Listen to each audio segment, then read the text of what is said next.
ये कहानी यूएसए के मशहूर जिम्नास्ट डैन मिलमैन की जिंदगी से इंस्पायर्ड एक मोटिवेशनल स्टोरी है जो आपको अपनी जिंदगी को देखने का एक नया नजरिया सिखाएगी। और अगर आपने इस कहानी का मकसद समझ लिया तो आपकी जिंदगी बदल जाएगी। डैन मिलमैन को एक रात बुरा सपना आता है जिसमें वो ट्रैम्पोलिन के मुश्किल स्टंट्स परफॉर्म कर रहा था। उसकी परफॉर्मेंस बहुत अच्छी जा रही थी, लेकिन जैसे ही वो फ्लिप्स करके लैंड करता है तो उसका एक पैर टूटकर कांच के टुकड़ों की तरह बिखर जाता है। उसकी हालत देखकर सब डर जाते हैं, लेकिन एक रहस्यमय आदमी बड़ी शांति से उन टुकड़ों को इकट्ठा करने लगता है जिसने भूरे रंग के जूते पहने हुए थे। डैन घबराकर नींद से जाग जाता है। तब रात के 3 बज रहे थे और वो खुद को शांत करने के लिए बाहर वॉक करने चला जाता है। वॉक के दौरान वो एक गैस स्टेशन पर पहुंचता है जिसके साथ एक ग्रोसरी स्टोर था। वो वहां से कुछ सामान लेता है। तभी एक बूढ़ा आदमी अंदर आता है जिसने बिल्कुल वैसे ही जूते पहने थे जैसे डैन ने अपने सपने में देखे थे। डैन उसे कहता है कि तुम्हारे पैरों में अलग अलग जूते हैं। जवाब में वो आदमी कहता है कि इनमें से एक जूता नया है और दूसरा पुराना। फिर डैन स्टोर से बाहर आ जाता है और वो आदमी भी बाहर एक कुर्सी पर बैठ जाता है। पर अगले ही पल जब डैन पीछे मुड़कर उस आदमी को देखता है तो वो आदमी स्टोर की छत पर पहुंच चुका था, जो काफी शॉकिंग था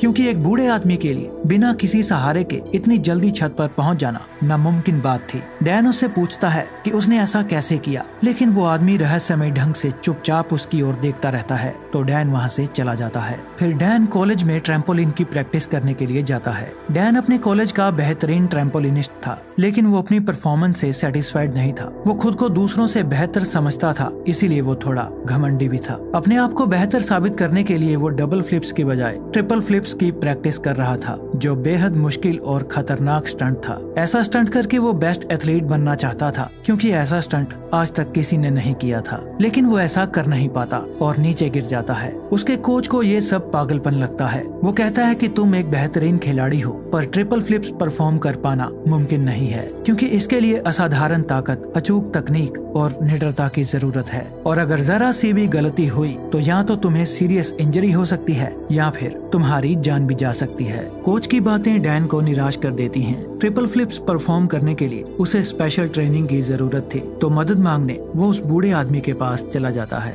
डैन उससे पूछता है कि तुम सिर्फ 1 सेकंड में उस 12 फीट की सीधी दीवार पर कैसे चढ़ गए थे, क्योंकि मैं खुद एक जिम्नास्ट हूँ और मुझे अच्छी तरह से पता है कि कोई भी एथलीट ऐसा नहीं कर सकता। वो आदमी कहता है कि उसे समझने के लिए अभी तुम बहुत कमजोर हो और तुम्हें बहुत कुछ सीखने की जरूरत है। लेकिन डैन को अपनी ट्रेनिंग और नॉलेज पर काफी घमंड था, इसीलिए वो कहता है मुझे हर चीज की नॉलेज है और तुम मुझसे कोई भी सवाल पूछ सकते हो। तो वो आदमी उससे पूछता है क्या तुम खुश हो? डैन को ये सवाल फिजूल लगता है, फिर भी वो कहता है मेरे डैड के पास ढेर सारा पैसा है, पढ़ाई में मुझे बढ़िया ग्रेड्स मिलते हैं, मेरे अच्छे दोस्त हैं, मैं देखने में भी सुंदर हूँ और लड़कियाँ मुझे पाने के लिए मरती हैं। जवाब में वो आदमी कहता है कि अगर तुम्हारे पास सब कुछ है तो फिर तुम रात में सो क्यों नहीं पाते, क्योंकि कल भी तुम रात के 3 बजे मेरे पास आए थे और आज फिर तुम 3 बजे यहाँ आए हो। उसकी बातें सुनकर डैन उसकी तुलना महान फिलोसफर सोक्रेटिस के साथ करने लगता है और उसे सोक्रेटिस के नाम से ही बुलाने लगता है। इसके बाद वो आदमी पूछता है कि अगर तुम ओलंपिक टीम का हिस्सा ना होते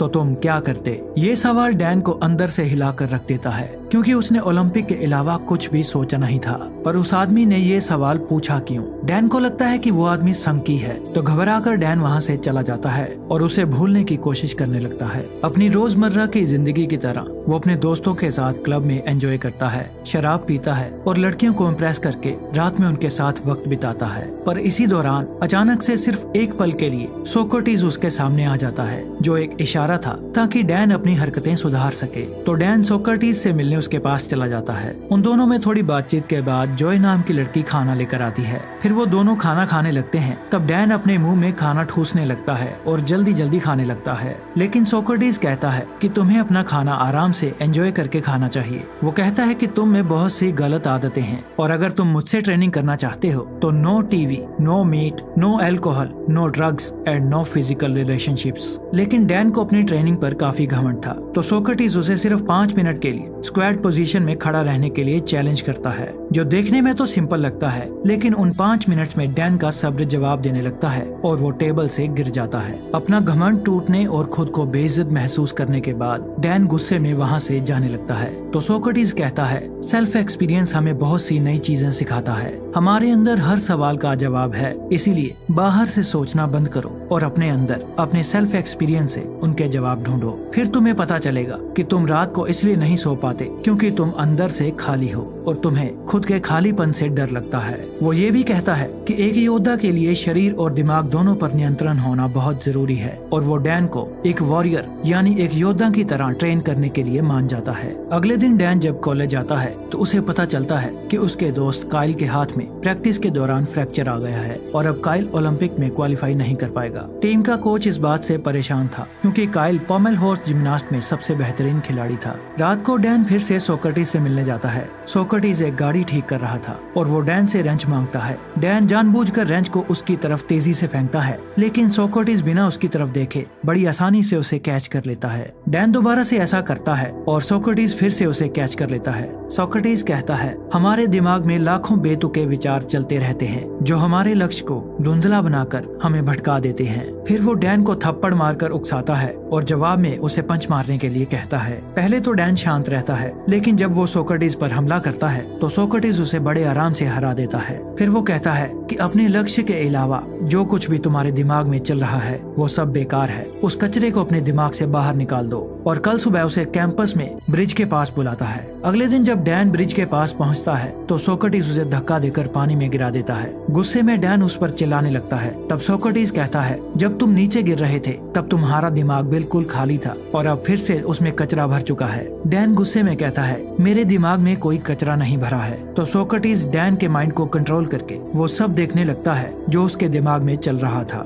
फिर वो कहता है, अगर तुम अपना ध्यान इन फिजूल के विचारों में रखोगे तो तुम प्रेजेंट मोमेंट को जी नहीं पाओगे, और जब तुम अपना सारा ध्यान प्रेजेंट मोमेंट पर रखोगे तो फिर तुम्हें पता चलेगा कि तुम क्या क्या कर सकते हो और कितने अच्छे से कर सकते हो। काइल को चोट लगने के बाद कोच पोमेलहोर्स्ट की परफॉर्मेंस के लिए सब खिलाड़ियों का टेस्ट ले रहा था। इस दौरान डैन सोक्रेटिस के सिखाए तरीके से अपने ध्यान को फोकस करने में कामयाब हो जाता है और पूरे फोकस के साथ पोमेलहोर्स्ट की एक्सीलेंट परफॉर्मेंस करके दिखाता है जो शायद काइल से भी बेहतर थी। सब लोग डैन की वो परफॉर्मेंस देखकर हैरान रह जाते हैं। फिर उस रात डैन सोक्रेटिस को सारी बात बताता है। वो बहुत खुश था, उसे अपनी परफॉर्मेंस पर नाज था क्योंकि दूसरे खिलाड़ी उससे जलने लगे थे, लेकिन सोक्रेटिस को उसकी बातों में कोई दिलचस्पी नहीं थी। वो कहता है कि तुम अभी भी पास्ट में जी रहे हो और तुम्हें अपनी परफॉर्मेंस पर घमंड भी है, इसका मतलब तुम अभी कुछ नहीं सीखे। इतना कहकर वो उसे घर जाने के लिए कहता है और आज रात उसे कुछ भी सिखाने से मना कर देता है। लेकिन यहाँ कुछ अजीब होता है।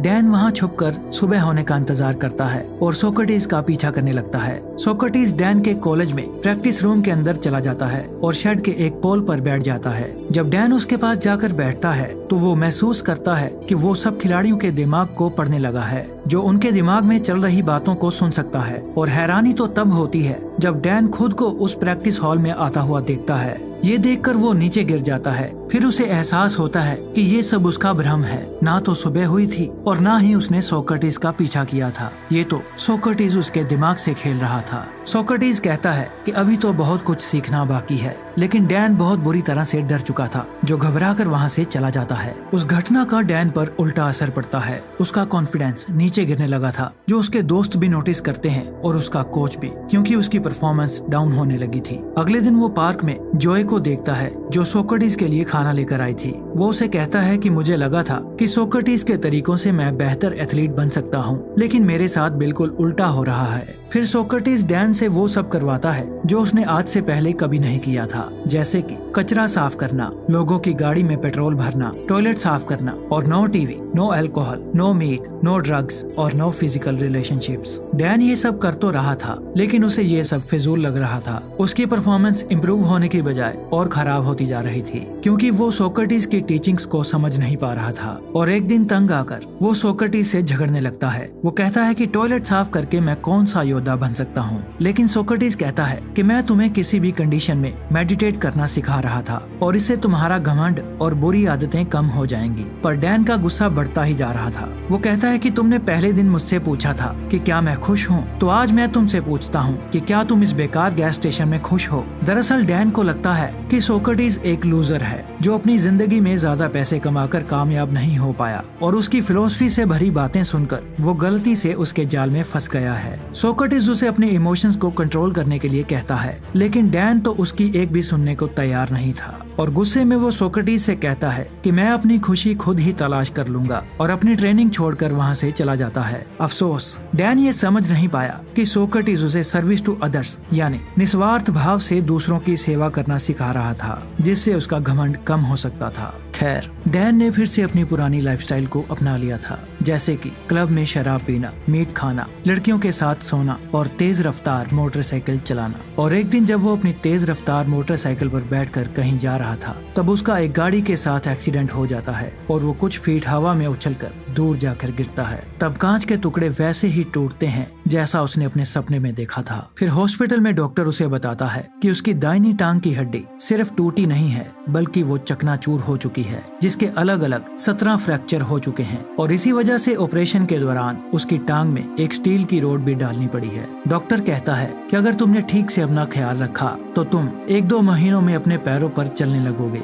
सिर्फ चलने। डैन को पता चल चुका था कि उसका ओलंपिक में जाना लगभग नामुमकिन हो चुका है, क्योंकि उसे चलने के लिए भी बैसाखी का सहारा लेना पड़ता था और उसकी ट्रेनिंग भी पूरी तरह से बंद हो चुकी थी। टांग टूटने के बाद अब उसका घमंड भी टूट चुका था। फिर एक दिन जोए उससे मिलती है। उसे डैन की फिक्र हो रही थी क्योंकि ओलंपिक में जाने का उसका सपना टूट चुका था। उन दोनों में अच्छी अंडरस्टैंडिंग थी और वो दोनों एक दूसरे को पसंद करने लगे थे। अपने सपने को वो यूं ही टूटते हुए नहीं देखना चाहता था, इसीलिए वो अपने कोच से मिलता है और कहता है कि मैं 3rd राउंड से तो चूक जाऊंगा, लेकिन 8 महीने बाद फाइनल क्वालिफायर राउंड है और मैं उसमें परफॉर्म करूंगा, जिसके लिए उसने ओलंपिक कमेटी में पिटीशन भी फाइल कर दी है। लेकिन कोच को उसकी हालत देखकर लगता है कि डैन अब कभी भी कंपटीशन में हिस्सा नहीं ले पाएगा, क्योंकि उसके पैर में स्टील की रोड डली है और डॉक्टर्स ने भी उसे ट्रेनिंग करने से मना किया है। अपने सपने को टूटता हुआ देखकर डैन गुस्से से भर जाता है और वो अपनी ट्रॉफीज को तोड़ने लगता है। ये दौर उसकी जिंदगी का सबसे मुश्किल दौर था। उसका सब कुछ बर्बाद हो चुका था।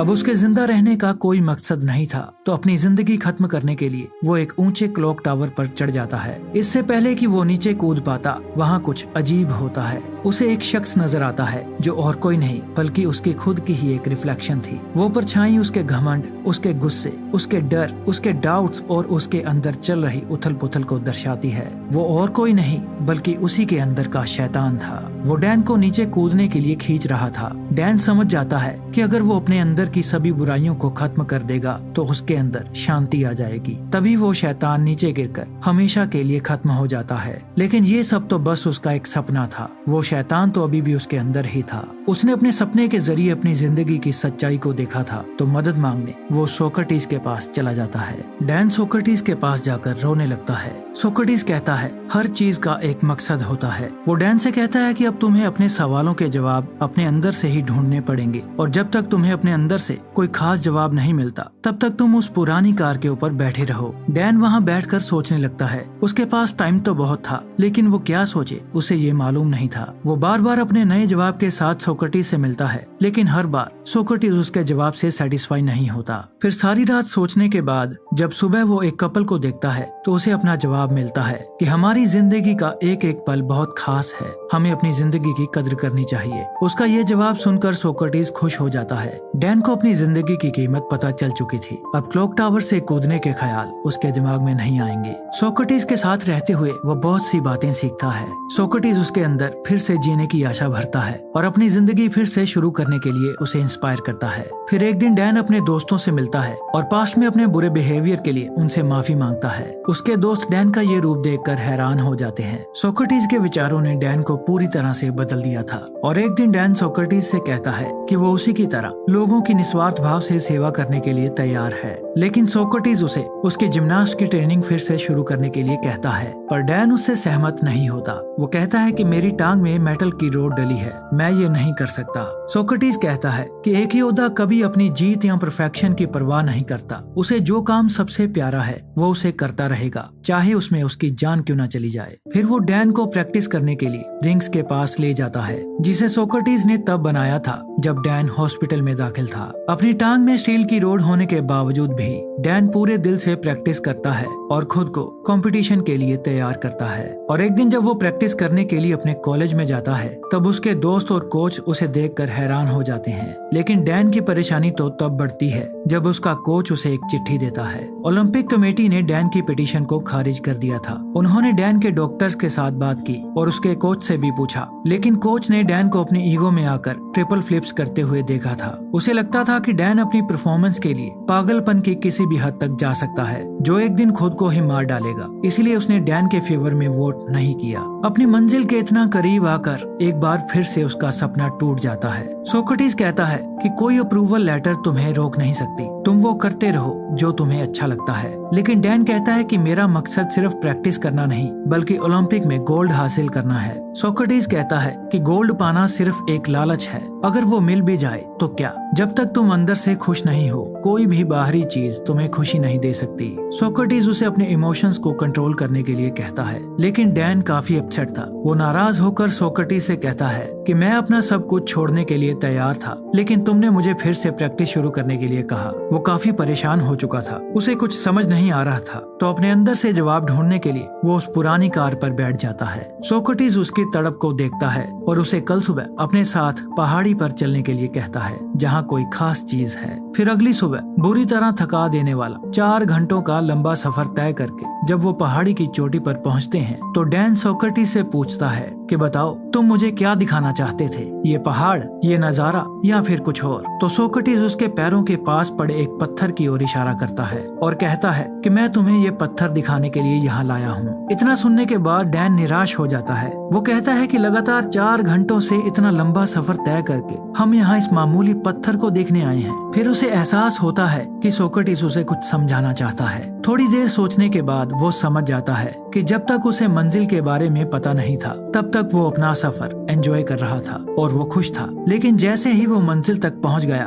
उसकी खुशी खत्म हो गई, क्योंकि जो खुशी सफर में है वो मंजिल को पाने में नहीं। डैन ये भी समझ चुका था कि उसका गोल्ड हासिल करने का सपना भी इस पत्थर के समान ही है, जिसे हासिल करने या ना करने से कोई फर्क नहीं पड़ता, क्योंकि असली खुशी तो सफर के दौरान है। और अपने सफर को एंजॉय करते हुए वो बिना किसी की परवाह किए प्रैक्टिस हॉल में प्रैक्टिस करने लगता है। उसकी बेहतरीन परफॉर्मेंस देखकर सब हैरान हो जाते हैं और उसका कोच उसे फाइनल क्वालिफायर राउंड में ले जाने के लिए मान जाता है। डैन अपनी टीम के साथ सोक्रेटिस को भी ले जाना चाहता था, लेकिन जब वो गैस स्टेशन पहुंचता है तो वो देखता है कि सोक्रेटिस वहां से जा चुका है और उसके जगह आज ही एक नया लड़का आया है। वो गैस स्टेशन के अंदर जाकर भी देखता है, लेकिन सोक्रेटिस का कोई भी नामो निशान नहीं था। शायद वो अपना काम पूरा कर चुका था। फिर क्वालिफायर राउंड में डैन अपनी परफॉर्मेंस करता है। उसका अपने दिमाग पर पूरा कंट्रोल था। उसे गोल्ड पाने का लालच या डर नहीं था, वो तो बस इस पल को एंजॉय कर रहा था। एक्सीडेंट के बावजूद भी उसकी ऐसी परफॉर्मेंस देखकर सब लोग बहुत ज्यादा हैरान थे।